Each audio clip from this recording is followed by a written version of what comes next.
Selamat hari Minggu teman-teman. Kembali lagi hari ini kita akan merenungkan firman Tuhan dengan tema berserah atau pasrah. Mari kita mulai teman-teman. Nah, dalam slide ini yang berjudul berserah atau pasrah ini saya bagi menjadi 3 step. Yang pertama yaitu belajar dari tokoh Alkitab. Yang kedua kita lihat tips berserah kepada Tuhan itu seperti gimana. Dan yang ketiga soal kesimpulan apa yang bisa kita tarik dari topik hari ini. Sebelum kita mulai, kita kembali ke definisi apa itu berserah dan apa itu pasrah. Saya dapatkan bahwa pasrah itu artinya menyerah, tidak berbuat apa-apa. Pasrah nih, ya udahlah terserah aja, tidak melakukan apa-apa, pasif dan tidak aktif, berpikiran negatif atau pesimis, juga kehilangan pengharapan. Sementara berserah itu mengikuti kehendak Tuhan, percaya dan berserah kepada Tuhan, berpikir positif dan optimis. Jadi kita aktif melakukan sesuatu, namun hasilnya kita serahkan kepada Tuhan. Juga mempunyai semangat dan yakin akan pemeliharaan Tuhan. Jadi lakukan yang terbaik dan yakin Tuhan akan memelihara kita. Seperti itu perbedaannya. Nah, sekarang kita belajar dari tokoh Alkitab. Yang pertama dari Perjanjian Lama, yaitu Hana. Mari kita buka Alkitab kita di 1 Samuel 1 ayat 4 sampai 7. Saya akan bacakan untuk teman-teman sekalian. 1 Samuel 1 ayat 4 sampai 7. Pada hari Elkana mempersembahkan korban, diberikannya lah kepada Penina istrinya dan kepada semua anaknya yang laki-laki dan perempuan masing-masing sebagian. Meskipun ia mengasihi Ana, ia memberikan kepada Hana hanya 1 bagian, sebab Tuhan telah menutup kandungannya. Tetapi madunya selalu menyakiti hatinya supaya ia gusar, karena Tuhan telah menutup kandungannya. Nah, di sini kita bisa lihat nih apa yang kita pelajari dari Hana sebagai seorang yang berserah. Nah, kita lihat di ayat ke-6, Hana disakiti hatinya. Wanita yang dimadu pada waktu itu punya istri yang lain dan mempunyai anak. Lalu dia adalah seorang wanita yang mandul, tapi dia berserah dan bersandar kepada Tuhan. Hingga suatu saat nanti dia melahirkan seorang anak yang namanya Samuel, yang merupakan nabi pada zamannya, yang mengangkat Saul dan Daud menjadi raja atas Israel. Nah, kita belajar dari tokoh yang kedua, kali ini di Perjanjian Baru, yaitu perempuan Kanaan. Kita baca di Matius 15 ayat 21 sampai 28. Saya akan bacakan untuk teman-teman sekalian. Lalu Yesus pergi dari situ dan menyingkir ke daerah Tirus dan Sidon. Maka datanglah seorang perempuan dari daerah itu dan berseru, "Kasihanilah aku ya Tuhan, anak Daud, karena anakku perempuan kerasukan setan dan sangat menderita." Tetapi Yesus sama sekali tidak menjawabnya. Lalu murid-muridnya datang dan meminta kepadanya, "Suruhlah ia pergi. Ia mengikuti kita," dengan berteriak-teriak. Jawab Yesus, "Aku diutus hanya kepada domba-domba yang hilang dari umat Israel." Tetapi perempuan itu mendekat dan menyembah dia sambil berkata, "Tuhan, tolonglah aku." Tetapi Yesus menjawab, "Tidak patut mengambil roti yang disediakan bagi anak-anak dan melemparkannya kepada anjing."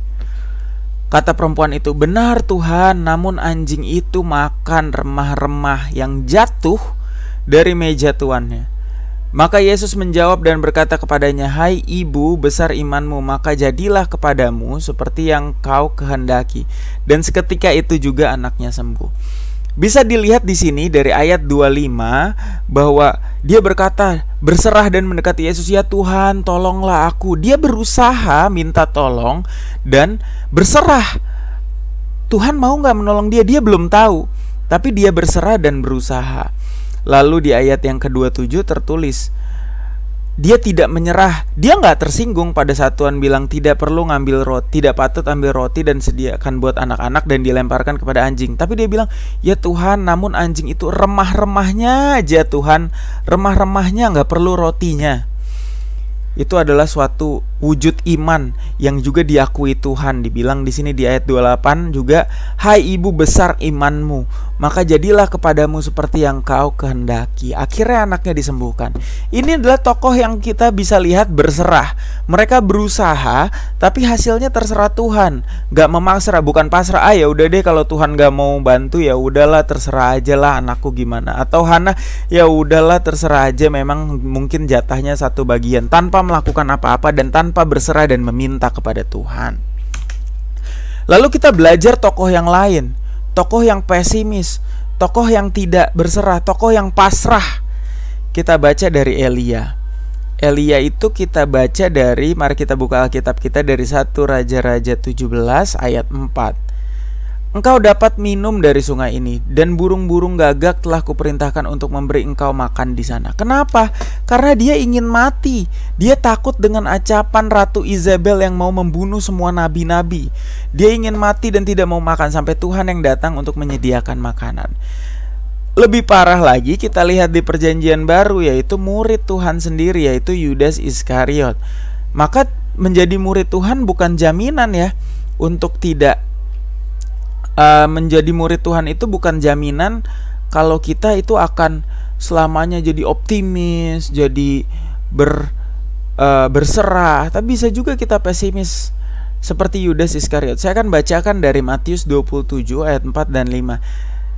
"Dan berkata," di sini Yudas berkata, "dan berkata, aku telah berdosa karena menyerahkan darah orang yang tak bersalah."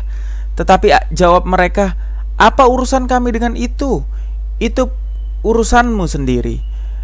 Di ayat kelima, "Maka ia pun melempar uang perak itu ke dalam bait suci, lalu pergi dari situ dan menggantung diri." Dia menjauh dari Tuhan dan bunuh diri. Berbeda dengan Petrus yang meskipun ditegur, dia tetap setia, dia kembali kepada Tuhan. Tapi Yudas di sini menjauh dan memilih untuk bunuh diri. Ini adalah tokoh Alkitab pesimis atau tokoh Alkitab yang pasrah, tidak mendekatkan diri secara aktif dan berserah kepada Tuhan. Maka apa itu tips berserah? Dari mana acuannya? Maka kita bisa baca dari Matius 11. Kita buka Alkitab di Matius 11 ayat 28 sampai 30. Saya akan bacakan Matius 11 ayat 28 sampai 30. "Marilah kepadaku semua yang letih lesu dan berbeban berat, aku akan memberi kelegaan kepadamu. Pikulah kuk yang kupasang dan belajarlah kepadaku, karena aku lemah lembut dan rendah hati, dan jiwamu akan mendapat ketenangan. Sebab kuk yang kupasang itu enak dan bebanku pun ringan." Seperti itu. Jadi tipsnya, step-stepnya, yang pertama berdoa, dekatkan diri dengan Tuhan dan minta kepadanya hal yang baik, juga aktif berusaha. Dan di situ kita berserah kepada Tuhan. Percaya sepenuhnya kepada Tuhan. Tuhan akan memberikan kelegaan pada waktunya. Tuhan akan memberikan jawaban pada waktunya. Lalu belajar dari Tuhan Yesus sendiri, berserah dan mempelajari kehendaknya. Gimana kita tahu kehendaknya?